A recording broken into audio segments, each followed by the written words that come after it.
Guys मु आपणकर Pinky welcome करछि मो चैनल को। देखंतु मो मेहंदी लगे तो मेहंदी लगे आसीनी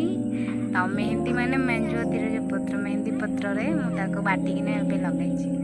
जस्ट एबे देखंतु केमती स्टाइल मेहंदी जदि आपन को एमिति मेहंदी लगे तो पसंद आसे कि भल लागु थाई पारे तो आपन मते कमेंट रे कहबे आ नियत एमिति लगे ठीक अच्छे। ये मेहंदी बहुत ही दिन जीव प्राय 6-7 मास जीव ठीक अच्छे। तो देखा मो मेहंदी गछ मेहंदी गछ केमती देखा जाए आपको पाखर मुझे देखी आपन को ला ला ला ला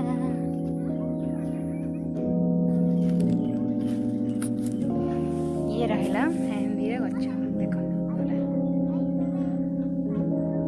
लगे प्राय तो वर्षे हो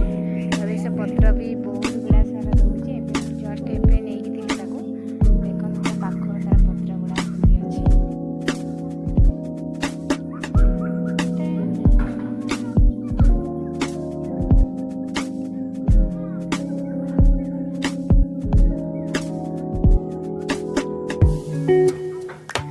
हाँ मेहंदी गोटे भल गुण अच्छे तार चेर को भी आप औषध भाव यूज करेंगे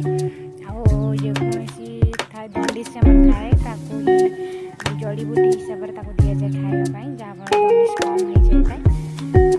यहाँ ही तार महत्व यहाँ ही तार औषधीय गुण तो तार विषय किसी जाए